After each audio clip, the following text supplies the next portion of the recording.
Bonjour, bonsoir, bienvenue. On termine la journée ensemble. Bienvenue à la conférence « Arrêtons Scrum, ça ne marche pas ». Visiblement, il y a eu du succès. Mon clickbait a bien fonctionné. Fermez la salle. Alors, bienvenue à cette conférence. Moi, je suis Jean-Christophe Pagès. Je travaille à CGI Québec. Je suis coach agile. Ça fait 2 ans que je suis au Québec. Et puis, mon mantra est là. Vous le voyez à l'écran. Moi, ma fierté, c'est faire briller les humains avant tout. Si l'humain brille, si l'équipe brille, ça livre de la valeur. Il y a de la confiance, tout va bien. Et moi, je me suis mis dans Scrum vraiment pour ça. Il faut savoir que je suis dans le parcours pour devenir PST, donc Professional Scrum Trainer de Scrum.org. C'est pour ça que je suis là aussi pour vous aujourd'hui, pour faire cette conférence et parler vraiment de pourquoi Scrum ne fonctionne pas dans certains contextes et qu'est-ce qu'on peut faire pour que ça fonctionne beaucoup mieux. Je vous invite à me retrouver aussi sur LinkedIn. Je poste pas mal de choses, des carousels, des posts, des astuces. Vous retrouverez tout un tas de choses qui touchent Scrum, la facilitation, l'agilité. Je vous invite à me rejoindre. Il y a un QR code que vous pouvez scanner. Sinon, je pense que vous me retrouvez. C'est là. Ah, la tête qui est là, j'ai la même, je pense, sur LinkedIn. Ouais, j'ai la même. Toujours la casquette. S'il n'y a pas de casquette, c'est pas l'original. OK? Bon, pourquoi cette conférence? Eh bien, comme je vous ai dit, je suis dans le parcours PST, et le parcours PST... Ah ouais, c'est surprenant. Il y en aura tout le long, donc commencez à vous adapter un petit peu. J'ai eu la chance d'accompagner déjà plusieurs équipes en Scrum, et j'ai vu de nombreuses erreurs, de nombreux échecs de pourquoi Scrum ne fonctionne pas. Et aujourd'hui, je vais vous les recenser et puis on va voir ensemble comment apporter des solutions très concrètes pour que ça fonctionne dans vos environnements, dans vos contextes respectifs. Et j'ai essayé de recouper un petit peu avec l'objectif de cet Agile Tour pour renouer avec l'innovation, point de suspension. Donc le but, c'est de refaire battre le cœur de Scrum pour que ça fonctionne vraiment et pour retrouver du sens derrière tout ça. Bon, allez, on y va. J'ai recueilli quelques témoignages d'équipes depuis quelques années. Il n'y en a pas que 4, hein. Il y en avait plus que ça, mais j'ai dû faire un choix. Des témoignages d'équipe, vous remarquerez, c'est souvent des témoignages qu'on rencontre chacun de notre bord, dans nos mandats. Vous allez dire « Ah, j'ai déjà vu, j'ai déjà connu ». C'est souvent des témoignages qui touchent à « ça nous épuise, on a de la pression, on a du contrôle, on est sur notre dos, est-ce qu'on fait les bonnes pratiques? Peut-être, peut-être pas ». Et il y a la même chose du côté des gestionnaires. Les gestionnaires, souvent, on est bouleversé par Scrum, on est bouleversé par l'agilité, souvent dans nos organisations qui ne sont pas vraiment conçues pour accepter l'agilité. Et ça, des fois, ça fait mal, ça secoue un petit peu, ça fait un petit peu mal, et on va essayer de trouver des solutions.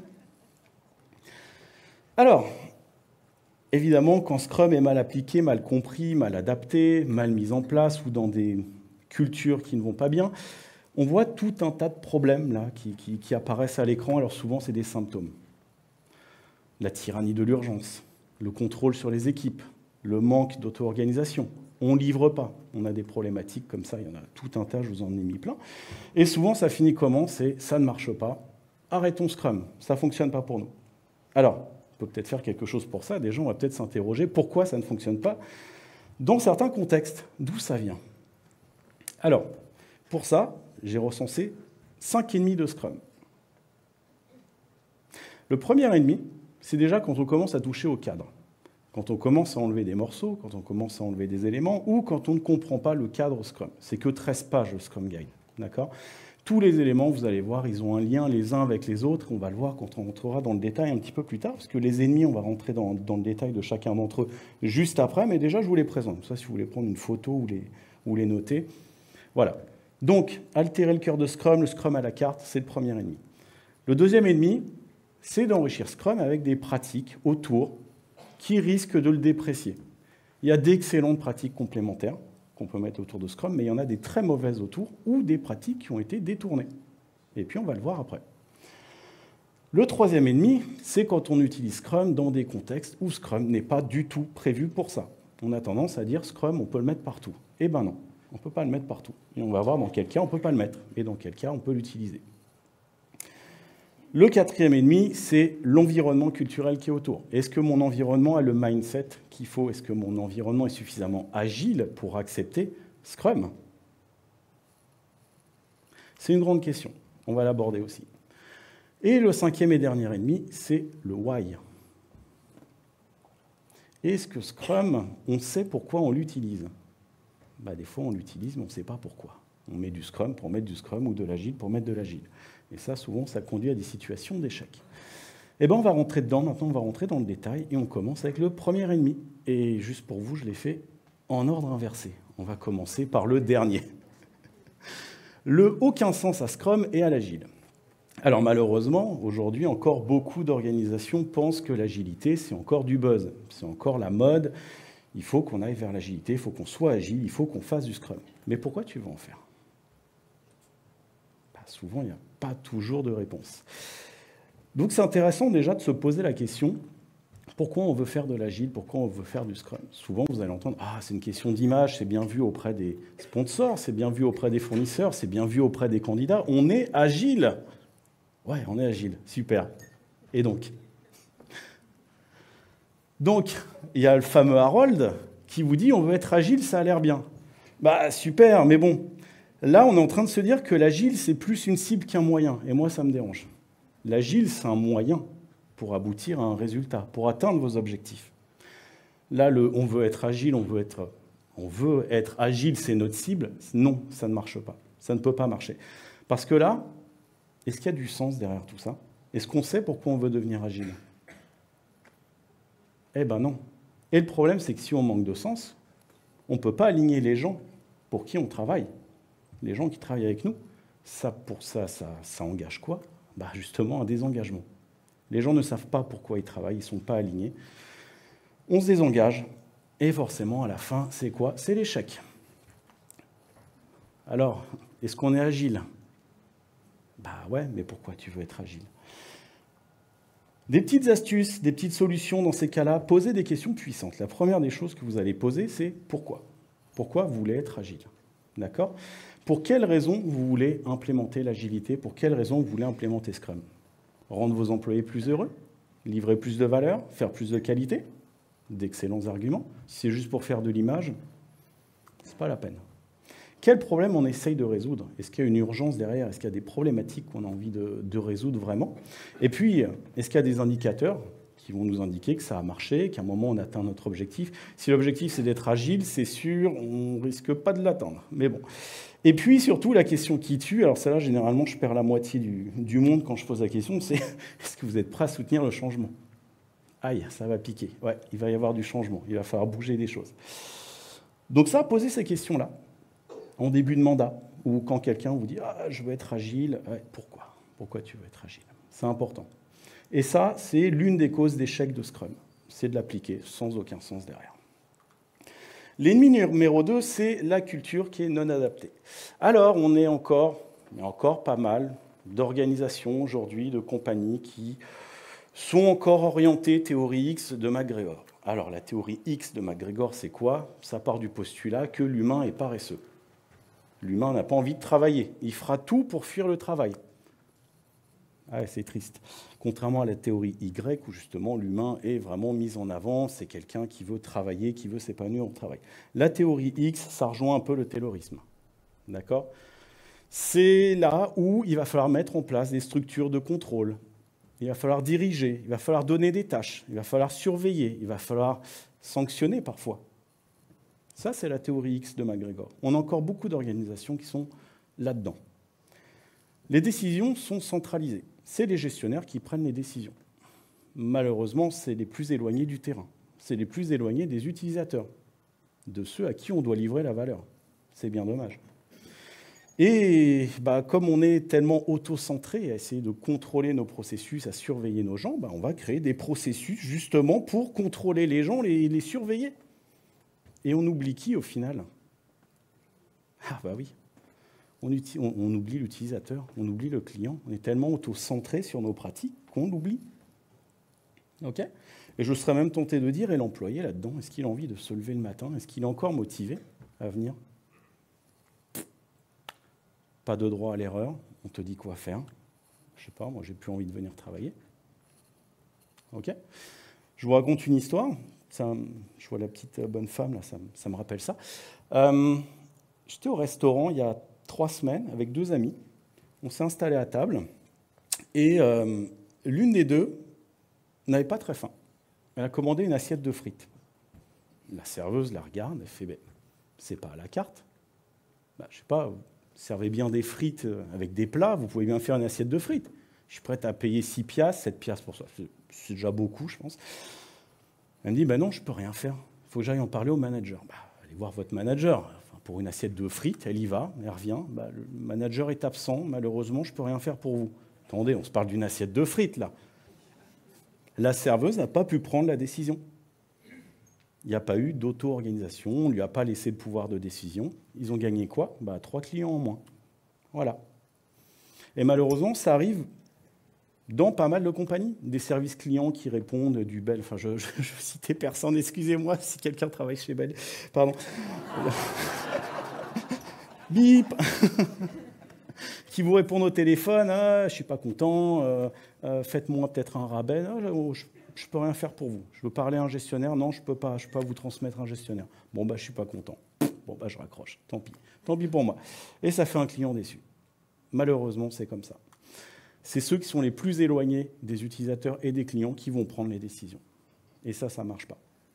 C'est justement pour ça, d'ailleurs, qu'en Scrum, on est vraiment autour des équipes qui prennent des décisions. Alors, vous savez qui c'est, ça? Ou ça? Enfin, c'est la même tête, hein, c'est sa jumelle. Vous savez qui c'est? C'est votre belle-mère. Et votre belle-mère, elle est comment avec vous? Elle est plutôt sympa, moins sympa? Ouais, à main levée. Oh, je suis surpris, je vois des pouces en l'air. Vous inquiétez pas, je pense que la belle-mère, elle ne suit pas la conférence. Donc vous pouvez y aller cacher derrière le pupitre, ça ne se verra pas. Scrum, c'est pareil. C'est comme votre belle-mère. En fait, il vous montre tous vos défauts. C'est la même chose. Ah ouais, la belle-mère, je vous dis, elle n'est pas toujours sympa. Scrum vous montre tous vos défauts. Scrum, il a été conçu pour apporter de la transparence et révéler les problèmes. Transparence, inspection, adaptation. Si vous vous rappelez un petit peu la boucle de l'empirisme, il a été conçu pour ça. Et il a été conçu pour provoquer le changement, Scrum. Et le problème, c'est que quand on commence à faire apparaître des problèmes, qu'est-ce qui se passe dans les organisations un peu dépassées? Ça pique. Aïe. Il y a des problèmes. C'est la faute de Scrum. Si on a des problèmes, non, il fait que les révéler. C'est un peu le problème. Donc, quand on commence à avoir des problèmes qui émergent, qu'est-ce qu'on fait? On va essayer de les enfoncer, de les remettre sous le paillasson, sous la couverte, comme on dit. Et donc, qu'est-ce qu'on fait? On va tordre Scrum. On va essayer de le rendre un petit peu moins gênant. Donc, le tordre, on va commencer à toucher un petit peu aux éléments qui le constituent, qui en font un peu l'ADN, pour au final dire Scrum, ça ne marche pas. Ouais, tu l'as tordu dans tous les sens. Comment tu peux dire que ça marche? On ne peut pas en avoir tous les bénéfices. Donc, évidemment, former à Scrum, avoir des équipes Scrum, c'est bien, des équipes qui connaissent l'agilité, qui savent ce que c'est que le mindset agile et qui le comprennent, et des gestionnaires aussi qui le comprennent, c'est quand même mieux. OK? Alors, si vous commencez à appliquer Scrum dans vos entreprises et que tout va bien, c'est peut-être qu'il a mal été implémenté. Moi, je vous le dis. Le problème, c'est que, évidemment, ça va faire mal. Si on commence à soulever les problèmes, il va falloir les prendre en charge. Et Scrum attend de vous que vous les preniez en charge et que vous adaptiez justement votre organisation pour que ça fonctionne un petit peu mieux. Alors, quelques petites astuces comme ça. Évidemment, focus sur le mindset agile. Je vous l'ai dit, ça, je pense que tout le monde est à peu près OK dans la salle. Là, j'ai l'impression d'enfoncer un peu des portes ouvertes. Je vous ai parlé des processus très, très auto-centrés sur l'organisation, sur le processus de contrôle, etc., etc. Focalisons plutôt nos processus sur les utilisateurs. Construisons nos processus autour des utilisateurs. Et ça nécessite qu'on remette aussi pas mal en question le statu quo, qu'on remette en question les processus existants. Donc oui, ça va faire mal. Il va falloir que ça bouge un petit peu. N'hésitez pas à célébrer les succès, les échecs, ça marche bien. Les échecs surtout, des échecs, c'est des opportunités d'apprentissage. Moi, j'aime bien célébrer les échecs avec les équipes. Mettons-les en lumière, capitalisons là-dessus, valorisons-les. Qu'est-ce qu'on en tire comme apprentissage? puis voilà, on avance, ça fait profiter l'entreprise. Ça marche très bien. Justement, ça ouvre un petit peu à la vulnérabilité. N'hésitez pas à faire des rétrospectives à tous les niveaux. Souvent, on dit « Ah, les rétros, c'est pour les équipes, super ». Faites-les faire aussi aux gestionnaires. Des rétros entre gestionnaires, des rétros entre tout là-haut, là, le board de direction. D'accord? Ça marche bien aussi, ça. Souvent, ça révèle aussi des problèmes et des choses qu'on n'a pas vues au niveau du bas quand on est avec les équipes. Et puis, le dernier point, je pense l'un de mes préférés, c'est commencer à travailler sur des objectifs collectifs, des objectifs d'équipe. Je pense qu'on a à peu près tous dans nos organisations, on a à peu près tous des objectifs individuels. Des objectifs individuels, ça veut dire quoi? Qu'on va avoir des comportements individualistes. Pour atteindre nos objectifs, on va écarter les autres. Sauf qu'il faut fonctionner en équipe, il faut collaborer. Comment voulez-vous travailler en équipe et atteindre des objectifs individuels? C'est difficile. Donc, chers coachs ou accompagnateurs, travaillez aussi avec les ressources humaines, travaillez aussi avec les gestionnaires, c'est important. D'accord? L'ennemi numéro 3, c'est l'utilisation de Scrum dans un contexte inadapté. Alors, je ne vous la refais pas, la matrice de Stacy, je pense que vous la connaissez par cœur, avec l'environnement simple, compliqué, complexe, chaotique, je ne vais pas trop m'étaler là-dessus. Mais bref, aujourd'hui, on vit dans un monde complexe, on adresse des problèmes complexes, et les méthodes, ça ne marche pas. Une méthode qui vous dit pas à pas comment réussir à tous les coups, ça ne marche pas. Dans un monde complexe, on découvre. Dans un monde complexe, il y a plus d'inconnus que de connus.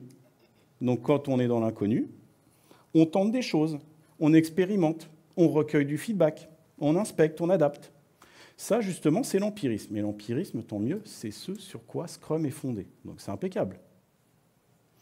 Il va aussi vous servir à réduire 3 risques. Vous allez me dire, pourquoi 3 risques? Attends, il y en a 2 sur la matrice de Stacy. Il y a le risque technologique et le risque des exigences qui changent. OK.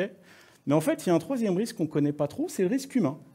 Et l'humain a une excellente capacité, c'est de rendre les choses simples extrêmement complexes. C'est incroyable. Faites preuve de... Enfin, je sais pas, vous prenez n'importe quelle situation, vous n'êtes pas transparent, vous ne voulez pas collaborer, vous mettez de la mauvaise volonté, une chose simple devient extrêmement complexe. Et donc, avec Scrum, qui remet de la collaboration au milieu, qui fait justement, qui crée des opportunités de collaborer, vous adressez aussi le risque humain. Ce qui n'est pas une mauvaise chose. Scrum s'applique un petit peu moins dans les autres domaines. Dans le simple, dans le compliqué, c'est moyen. Là, vous allez vous rajouter de la bureaucratie pour pas grand-chose. Si vous en êtes au même projet, que vous adressez au 20e client, honnêtement, ça ne sert à rien. Ça fait la 20e fois que vous le faites, vous savez exactement comment faire, pourquoi vous mettriez du Scrum? Utilisez du Waterfall. Je vais me faire taper dessus. J'aime bien dire aucun plan ne survit au contact de l'ennemi. Et ça, généralement, quand je vois des organisations qui planifient sur 3, 4, 5 ans des géants plans stratégiques qui essayent d'adresser le risque comme ils peuvent, je me dis, waouh, ça c'est du gaspillage. Parce que le jour où tu délivres, ça va faire mal. Ça va faire mal. Moi, je dis, en fait, tant que vous n'avez rien livré à l'utilisateur, le succès de votre produit, il repose que sur des hypothèses. C'est tout. Donc vous pouvez faire des super plans. Le jour où ça tombe entre les mains de l'utilisateur, c'est lui qui a le dernier mot. C'est lui qui a raison. Donc prédire oui, faire des plans oui. Par contre, il faut peut-être les adapter. Il faut être ouvert à les adapter. Et là, une chose que je vois très souvent, c'est les adaptations hybrides. Aïe, aïe, aïe, aïe, aïe, aïe, aïe, on met du Scrum avec du Waterfall. Oh, le bordel. Moi, j'appelle ça un déguisement agile. Ok, on essaye de mettre un bel agile par-dessus quelque chose qui fonctionne un petit peu à l'ancienne. Et ça ne marche pas des masses. Alors, le Water Scrum Fall, c'est un peu dur à dire. C'est un peu de Water, un peu de Fall et du Scrum au milieu. Ouais, ok, il y a Dark Vador, c'est... Ok. Le déguisement, ouais. Vous l'aviez reconnu, en fait, Clark Kent? Ouais, ça va, il est grillé, le gars. Et hop, une paire de lunettes, je suis Clark Kent, super. Donc ouais, le Water Scrum Fall, on prédit tout au début. On part du principe que toutes les exigences qui sont recueillies au début elles vont rester pareilles. Et puis au final, l'utilisateur sera heureux, il aura beaucoup d'enfants, super. Enfin, vous connaissez l'histoire, quoi, le conte de fées, mais ça ne marche pas toujours comme ça. Bref, au début, on imagine tout. À la fin, on livre tout en bloc quelques mois, quelques années après, et ça pique. Voilà, c'est pas toujours ce qu'on attendait. Et du Scrum au milieu, bah super, on va sprinter, c'est génial, mais les équipes n'ont pas le pouvoir de décision, puisqu'on a déjà un scope qui est défini. Ah, quel dommage. Bah ouais. Et là, bah, on souffre avec Scrum, on nous met la pression, on nous demande de délivrer un périmètre, ça fait mal. Ouais, mais là, vous voyez, c'est pas très bien adapté, c'est pas forcément utilisé dans le bon environnement. Alors oui, en plus, autour, il y a toute la couche de gouvernance. On a encore les comités projets, les comités de pilotage qui viennent se rajouter. Il y a notre gentil chef de projet qui vient nous demander aussi une reddition de compte. Non, rigolez pas, il y en a dans la salle. Moi, je ne veux pas me faire taper dessus. Je vous jure, à la sortie, ça va être triste pour moi. Donc évidemment, si votre scope est fixe, bah, la nature empirique de Scrum, elle n'est plus là. Parce que vous ne pouvez plus inspecter et adapter. Vous respectez votre plan qui a été poussé dès le début. Donc, il n'y a plus aucun intérêt. Et au final, c'est la faute de Scrum. Alors oui, pourquoi est-ce qu'on met du Scrum là-dedans? Pourquoi est-ce qu'on fait des espèces d'hybrides à 3 têtes? Bah, qu'est-ce que j'entends souvent? Bah, c'est pour livrer plus vite et moins cher. Ah, elle est bonne celle-là.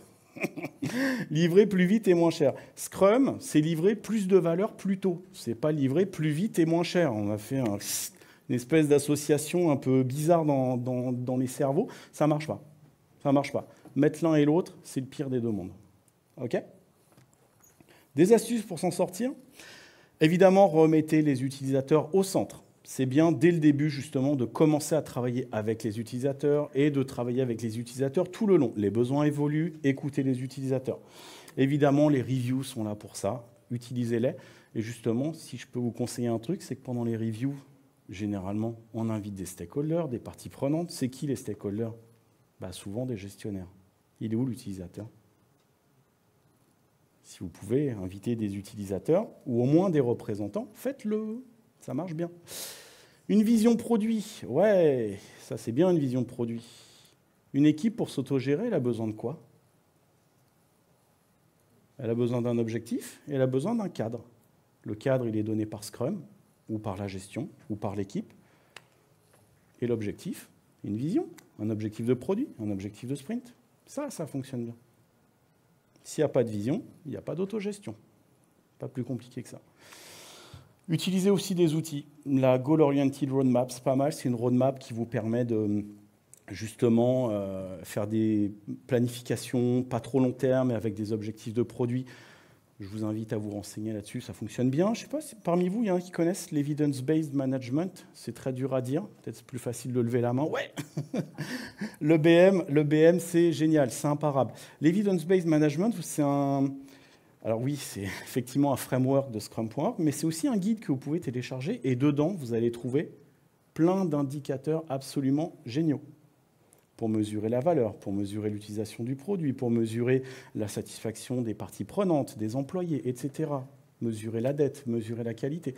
Il y a d'excellents indicateurs, et comme ça, on s'éloigne de tous les indicateurs de suivi de performance que peuvent nous pousser les waterfall et autres.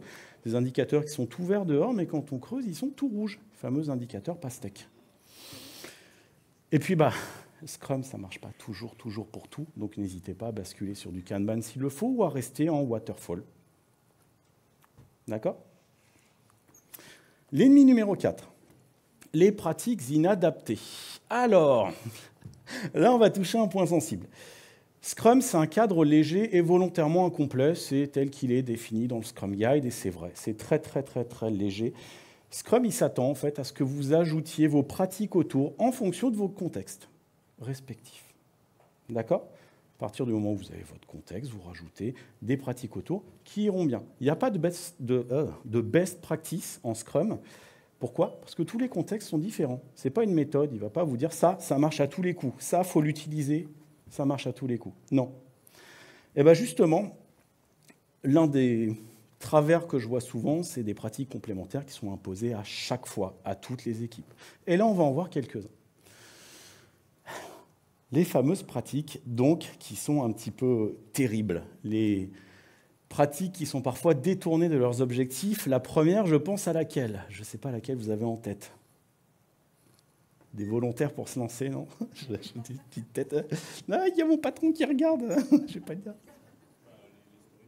Exact, allez, on a le premier. Ouais, classique, les story points, la vélocité, etc., etc. Ça a été tourné, détourné, redétourné, c'est classique. Évidemment, je pense que je ne vais pas vous refaire l'histoire, mais en tout cas, de se dire « Eh les gars, il faut augmenter la vélocité à chaque sprint, c'est génial.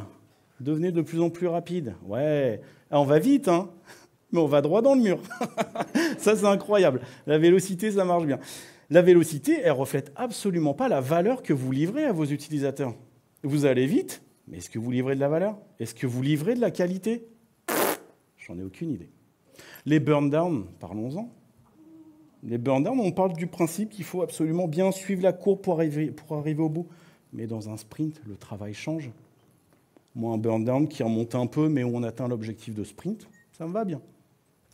C'est juste s'il est plat, par contre, je m'inquiète. Vous n'avez pas lancé un peu trop de travail en même temps, là? Bon. Bref. Donc les story points, oui, effectivement. J'ai déjà vu des contrats qui étaient liés à la vélocité. Ça fait mal. Alors, si l'équipe, elle livre pas tant de points de vélocité, vous nous devez des pénalités. Aïe. Bah, qu'est-ce qu'on a fait? Moi, j'étais PO dans une équipe comme ça. Qu'est-ce qu'on faisait? On gonflait les estimations. Bah, tiens, allez, on va pas mettre 30, on va mettre 8. Eh les gars, on a fait 43 points de vélocité au lieu de 25. Incroyable. Alors là on est bon, là. On est vraiment bon. Le format user story utilisé à outrance. Je ne sais pas si vous en voyez partout des user stories. Il faut savoir qu'en Scrum, ce sont des PBI, des Product Backlog Items, des items, tout simplement. La story, c'est une façon de rédiger une fonctionnalité du point de vue d'un utilisateur. Sauf qu'on en voit à toutes les sauces. Moi, j'ai même vu des équipes qui rédigeaient des bugs format user story. J'ai vu des exigences non fonctionnelles qui ont été rédigées en format user story. Waouh, ça pique. Le gars, il fait même sa liste d'épicerie en format user story. Wouh! Ah ouais. Non, mais attendez, vous voyez une user story en tant que site internet, je veux charger en moins de 5 secondes. Waouh, c'est fort ça.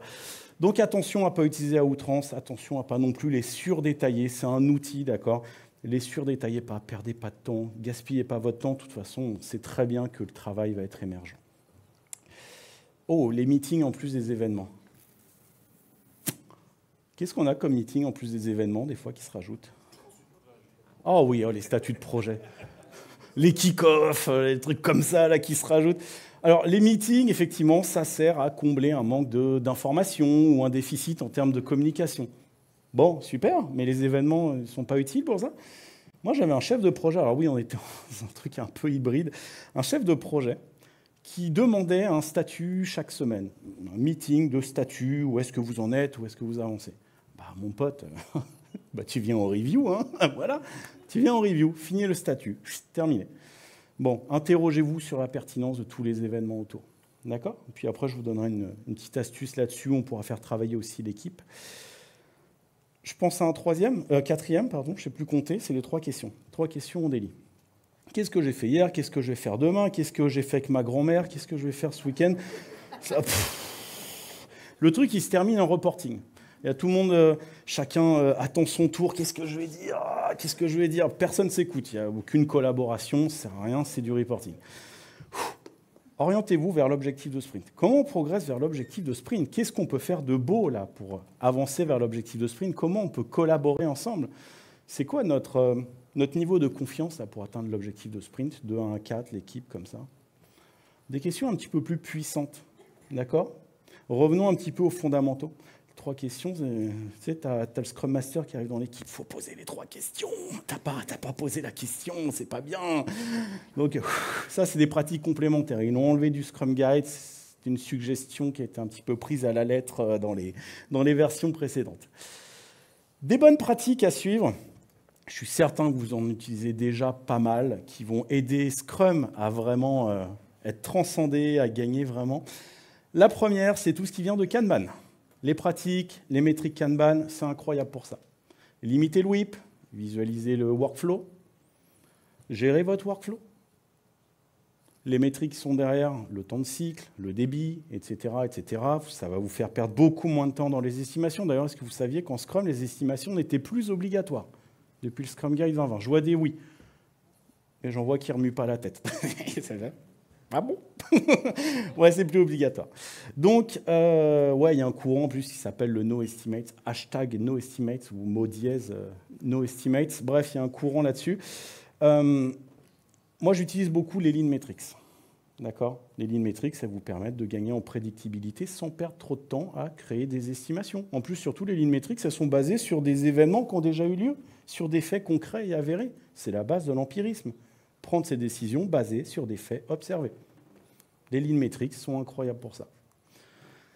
Les métriques de l'EBM, je vous en ai déjà parlé.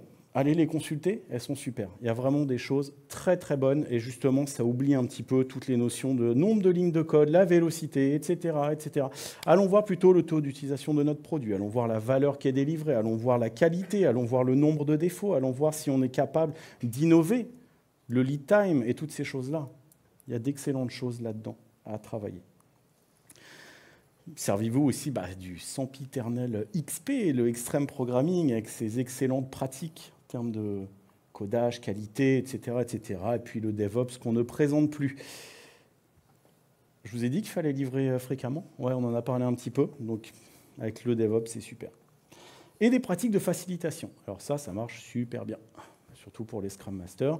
C'est bien d'avoir des pratiques de facilitation, puisqu'il ne faut pas oublier qu'on travaille avec des humains.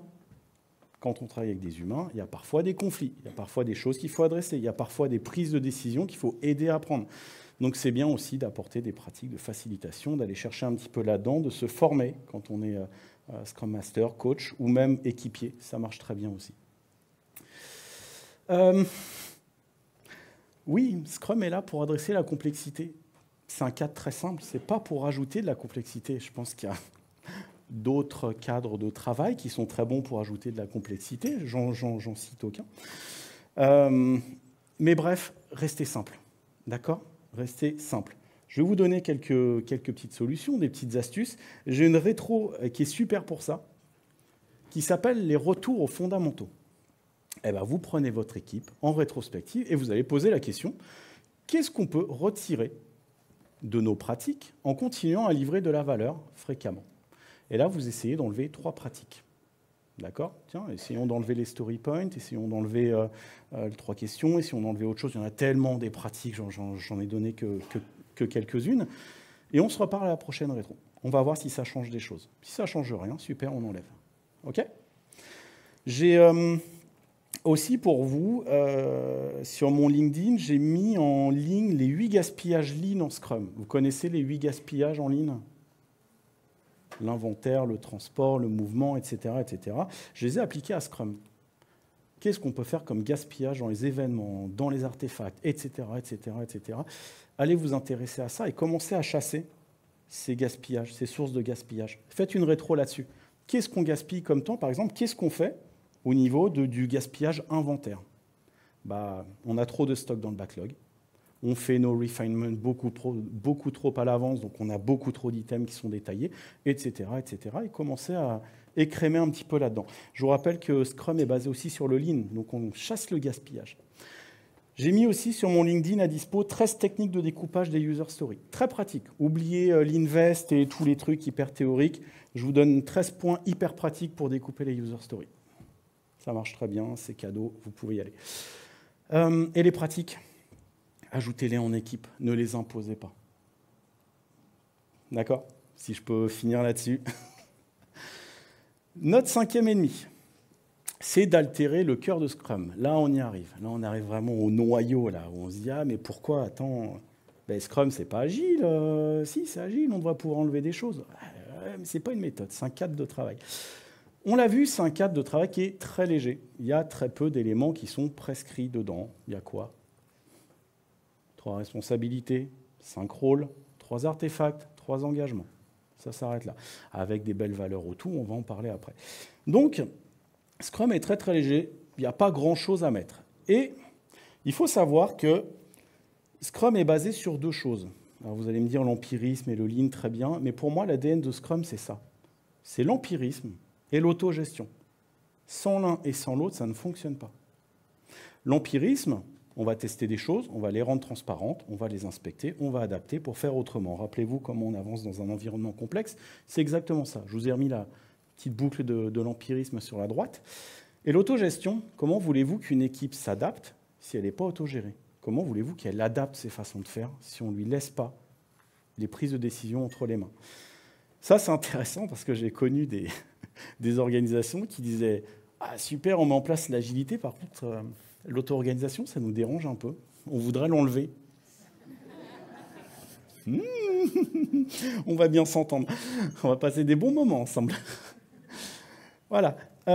Scrum soutient l'empirisme. Tout Scrum soutient l'empirisme. Absolument tout. Et je vais vous donner un exemple juste après. Je vais vous donner quelques petits exemples pour comprendre. Tout a un sens dedans. Si vous retirez quelque chose, on ne sait pas forcément que ça a un impact, mais vous allez voir, ça en a quand même. Et derrière tout ça, on a quoi? On a les 5 valeurs de Scrum. Qui les connaît à main levée? Ok? Qui savait qu'il y en avait? Sans pour autant les connaître par cœur. Ouais. Qui savait pas?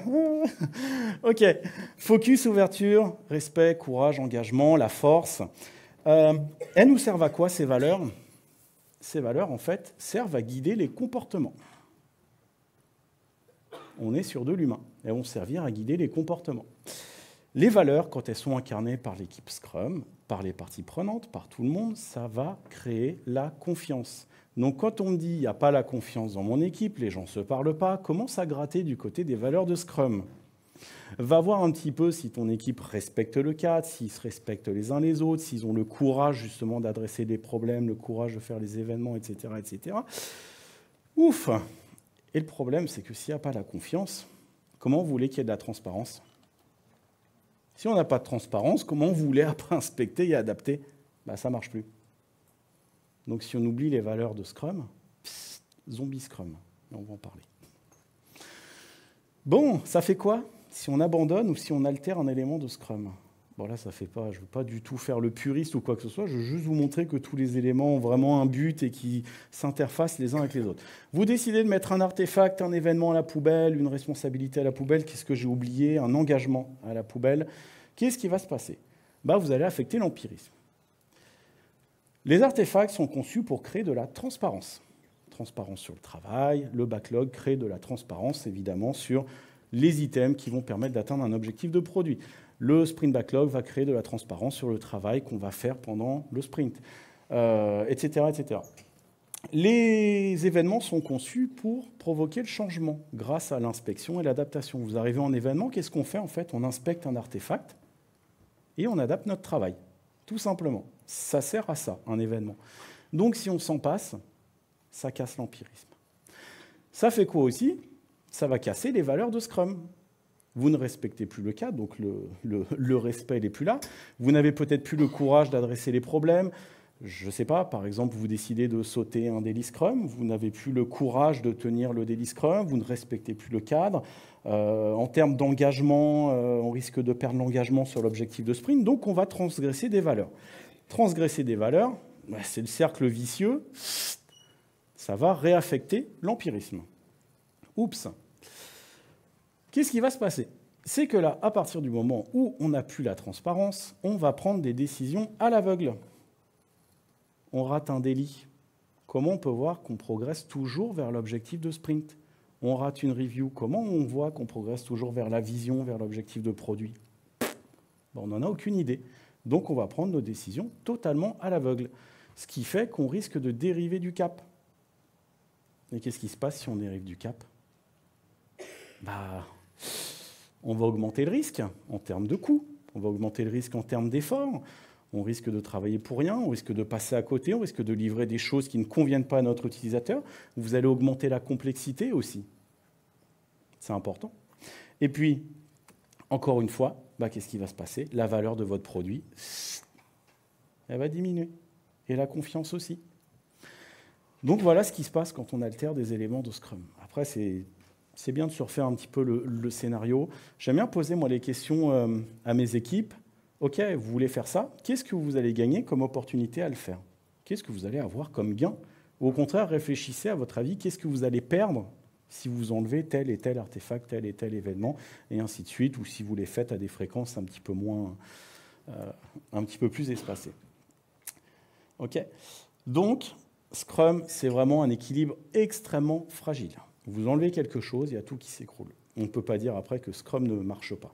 D'accord? Est-ce que vous avez déjà entendu parler du zombie scrum, ou du scrum mécanique? À main levée.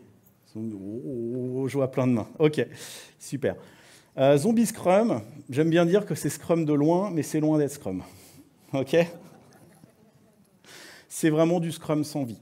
C'est quoi le zombie scrum? C'est simplement une équipe qui va suivre ses événements, ses artefacts, ses machins, qui va progresser sans trop se poser de questions, qui ne va pas être dans une démarche d'amélioration continue, qui ne va pas parler à ses utilisateurs, qui ne va pas se remettre en question, qui ne va rien livrer.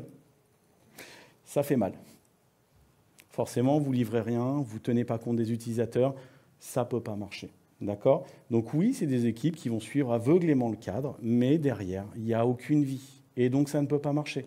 C'est des gens qui vont avoir aucune motivation pour venir travailler. C'est des gens qui vont peut-être se désengager. OK?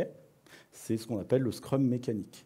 Donc attention au scrum mécanique, c'est souvent des équipes qui ignorent les 5 valeurs de scrum. Donc encore une fois, je vous le remets en avant, et je vais vous donner d'ailleurs une petite solution là-dessus. Ça, c'est cadeau.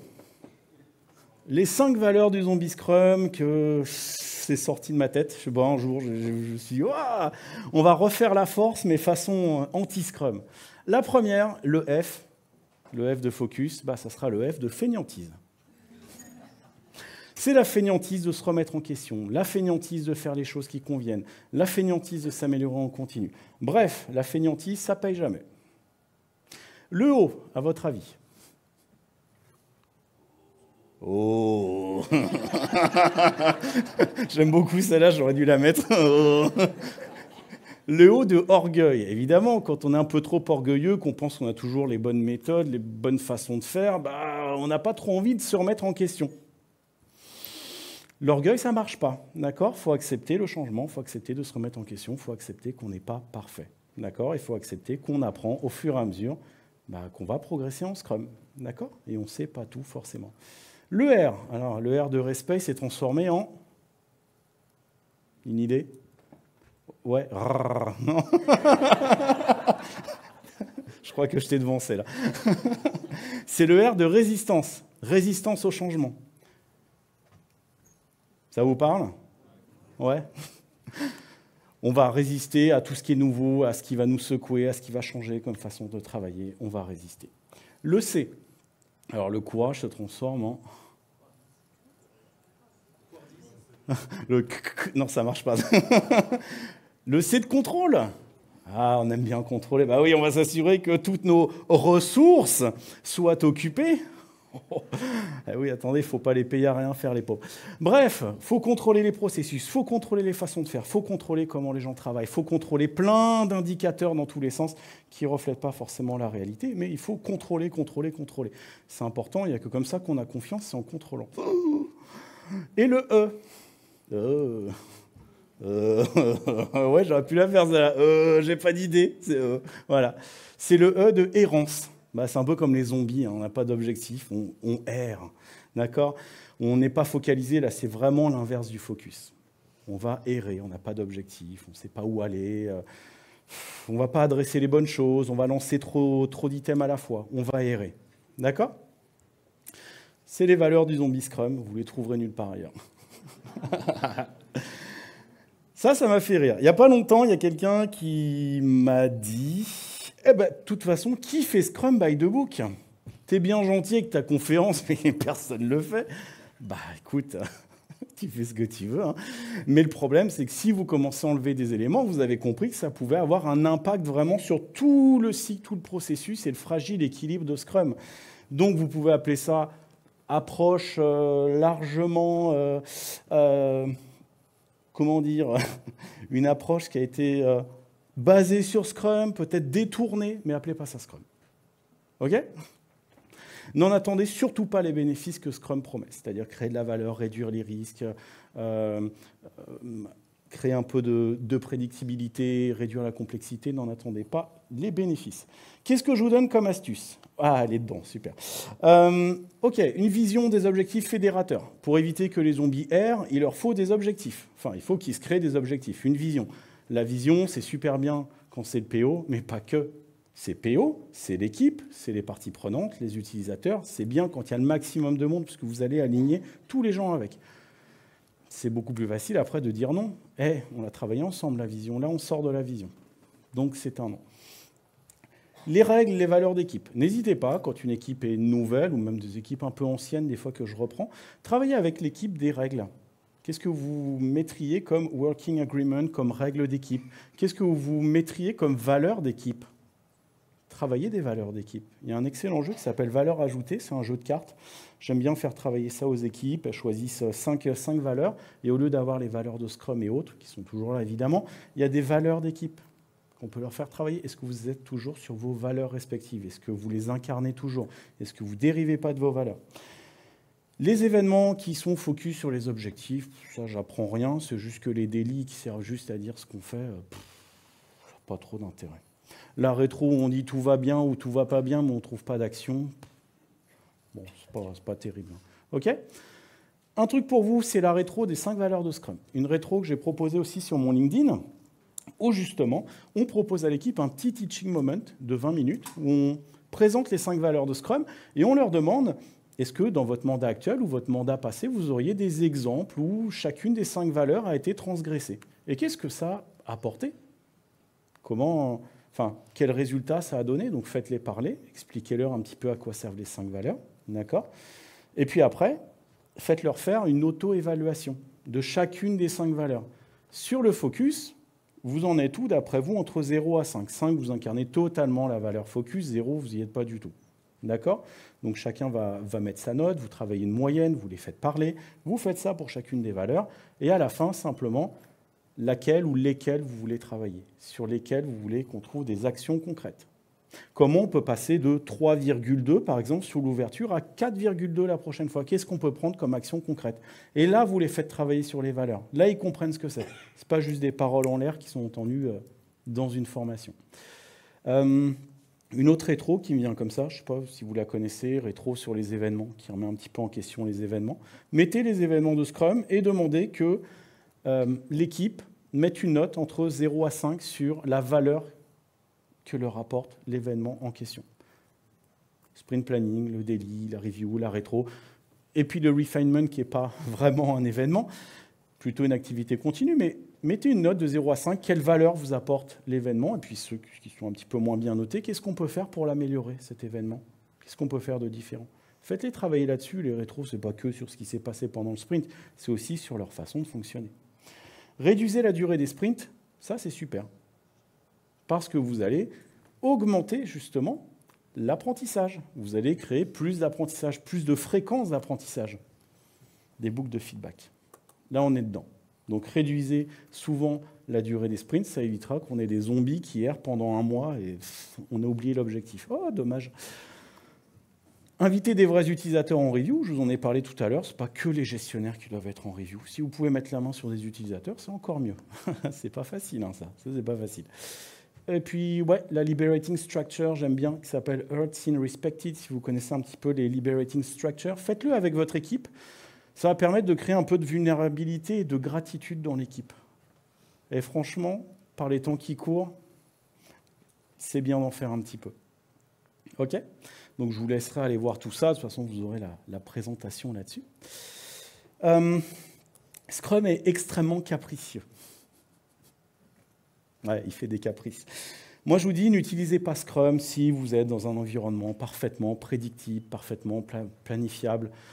Si vous n'êtes pas en mesure de créer de la transparence sur les problèmes, n'utilisez pas Scrum. Si vous n'êtes pas en mesure de laisser les gens s'autogérer, n'utilisez pas Scrum. Ou si vous voulez suivre aveuglément une méthode, c'est pas Scrum qu'il faut suivre. Il y en a peut-être une autre, mais je ne vous dirai pas. Pour faire un nouveau BAT, le cœur de Scrum, 5 points. Le premier, on l'a vu, essayez de respecter au maximum le cadre de Scrum. Il y a très peu de choses dedans. Il y a 13 pages, essayez au moins de respecter le cadre, de ne pas trop en sortir. Ou alors, essayez de comprendre pourquoi vous le faites.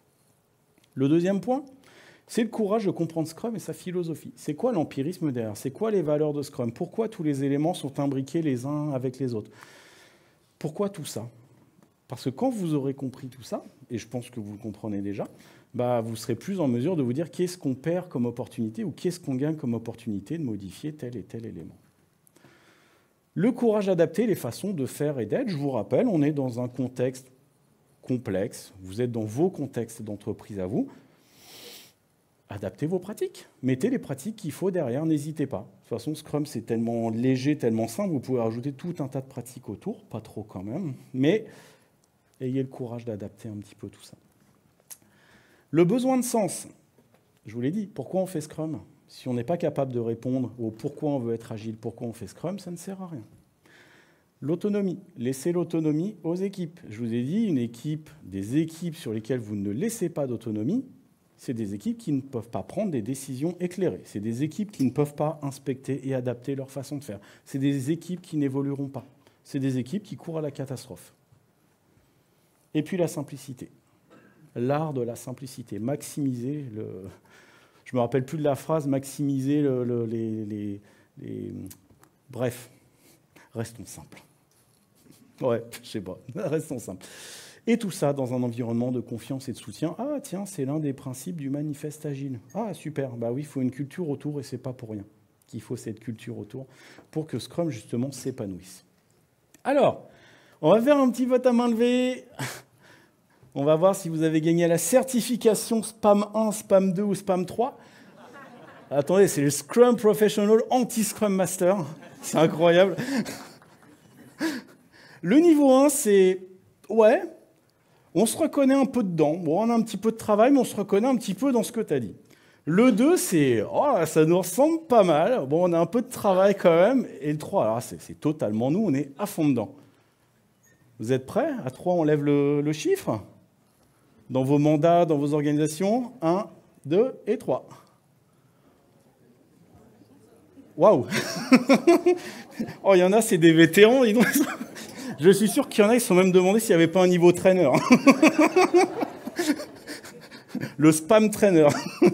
Niveau 4, mon gars. Mon organisation, elle est au-dessus. OK. Eh bien, la conférence est terminée. Je vais vous inviter, si vous souhaitez, me rejoindre sur mon LinkedIn qui est là. Je vous ai tout mis. Donc, comme je vous ai dit, vous retrouverez des astuces, des carousels, des choses dont je vous ai parlé pendant la conférence. Vous avez le QR code ici, vous avez ma tête qui est là. Et je suis disponible pour répondre à vos questions. Merci.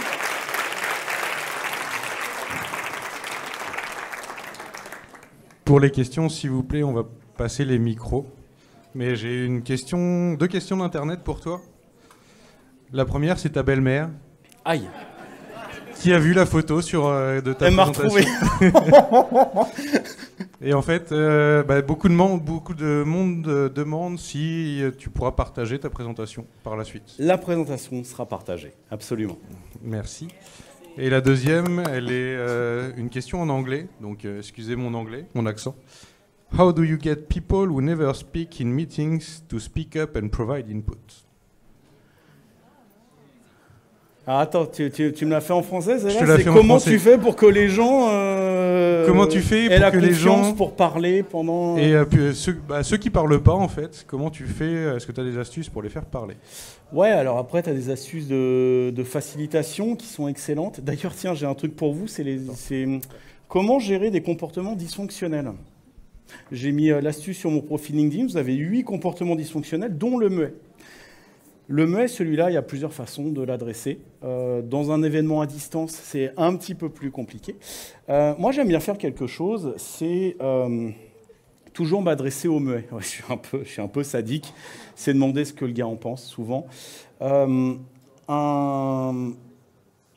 astuce que je peux vous donner, par exemple, en rétrospective, utilisez d'abord et avant tout ce qu'on appelle le niveau de confiance, le niveau de sécurité. Je ne sais pas si vous connaissez le niveau de sécurité. Niveau de sécurité, c'est une pratique où vous allez demander à chacun des équipiers de mettre une note de 1 à 5 sur la façon dont il se sent à l'aise pour aborder tous les sujets qui vont être traités pendant la rétrospective. Donc 1, je ne suis pas du tout à l'aise, je ne dirai rien. 5, je suis totalement à l'aise, quoi qu'il me passe par la tête, je dirai tout. C'est totalement anonyme, vous faites un Microsoft Forms ou vous faites des post-it que vous pliez, que vous dépliez, vous faites une moyenne. Si ce niveau de confiance est inférieur à 3, 3,5 sur 5, généralement, je change de rétro. J'essaie justement d'adresser le problème qui ne va pas, de révéler l'éléphant dans la pièce. Et là, souvent, dans les rétrospectives où les gens ne parlent pas, je vous donne l'exemple de la rétro, hein, dans l'exemple où ça ne parle pas, c'est bien souvent que les gens ne veulent pas traiter les sujets qui font mal. Alors, traiter aussi tout ce qui est autour de la confiance. Peut-être qu'il n'y a pas le cadre de sécurité psychologique qu'il faut. Peut-être qu'on ne vous l'offre pas, peut-être qu'il faut le travailler. N'hésitez pas à travailler aussi sur les valeurs de Scrum, c'est intéressant. Essayez de débloquer la confiance et la sécurité psychologique pour que les gens parlent. Après, pour adresser vraiment des personnes muettes, parce qu'elles sont timides, je vous invite à lire ce que j'ai fait sur les comportements dysfonctionnels. Il y a 4, 5, 6 astuces là-dessus pour relancer les gens.